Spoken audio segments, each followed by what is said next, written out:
జయంతిలో పాల్గొనడం నాకు సంతోషంగా ఉంది. ఏకలవ్యుడు అంటే మనకి మహాభారతం గుర్తుకొస్తుంది. కానీ ఆయన ఒక వేటగాని కొడుకు. ఒక వ్యక్తి శ్రద్ధ పెట్టి విశ్వాసంతో ఏదైనా పని అనుకుంటే సాధించగలరు అనే దానికి నిదర్శనం ఏకలవ్యుడు. ఆయన మనందరికీ ఒక ఆదర్శం. భావితరాలకు కూడా ఏకలవ్యుడి చరిత్ర లేదా కథ నుండి స్ఫూర్తి తీసుకోవాలి. నేను ఉన్నత చదువులు చదువుకొని రాజకీయాల్లోకి వచ్చాను. రాజకీయాల్లోకి అడుగు పెట్టేటప్పుడే అన్నీ నిర్ణయించుకున్నాం. గెలుపోటములతో సంబంధం లేకుండా ప్రజా సేవ చేయాలనుకొని వచ్చాము. నేను ప్రచారంలో చాలాసార్లు చెప్పాను, గెలిచినా ఓడినా నేను ఇక్కడే ఉంటాను అని.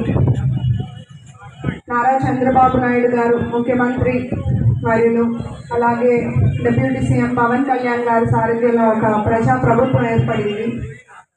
అన్ని వర్గాల వారికి న్యాయం జరుగుతుంది అంటే అది కూటమి ప్రభుత్వం వల్లే సాధ్యమవుతుంది. అలాగే నేను కూడా ప్రతి ఒక్కరితో ఒక కుటుంబ సభ్యుల్లాగా ఉంటూ మీరు ఎవరు ఏ సలహా ఇచ్చినా తీసుకుంటాము, అట్లాగే ఎవరి విజ్ఞప్తులు కూడా అన్ని ఆలోచించి మా వంతు కృషి చేసి మీకు ఎప్పుడు అందుబాటులో ఉంటాము. మన ప్రభుత్వం ఏర్పడిన నెలలోపే పెన్షన్ ఇంటి దగ్గరికి పెంచి అందజేసేలాగా చర్యలు చేపట్టారు. అట్లాగే ఉచిత ఇసుక పాలసీ తీసుకొచ్చారు. ల్యాండ్ టైటిలింగ్ యాక్ట్ రద్దు చేశారు. ఇంకా చంద్రబాబు నాయుడు గారు ఇచ్చిన హామీలను ఒక్కొక్కటిగా నెరవేరుస్తూ ఒక అభివృద్ధికి ఒక బ్రాండ్ అంబాసిడర్గా మన ప్రభుత్వం ముందుకెళ్తుంది.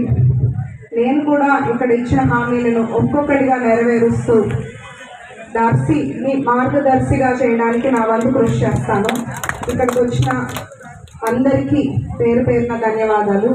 అంటే మీరు అడిగిన అంబేద్కర్ భవన్ కూడా నేను నా వంతు కృషి చేస్తాను తప్పకుండా. ఎందుకంటే ఈ ప్రభుత్వంలో అంబేద్కర్ ఆశయాలు కొనసాగించాలంటే ఇటువంటి ప్రభుత్వం రావాలి. కాబట్టి అందరూ కూడా మా ఆశించిన మా వచ్చింది కాబట్టి మనందరూ కూడా మనకు కావాల్సిన కోరికలు కూడా మేడం గారి ముందు వెలుపుచ్చుకోవాల్సిన అవసరం ఉంది. కాబట్టి మా సమస్య ఉంది, ఇంకా ఉంది.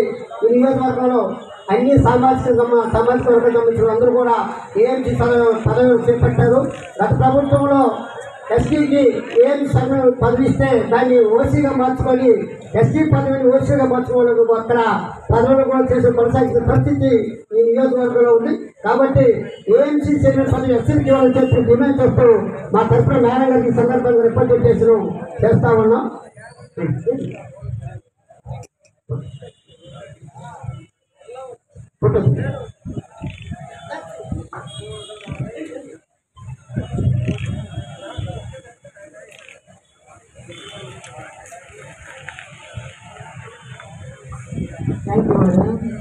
మేడం ఏకాల విగ్రహం పెట్టుకోవాలి.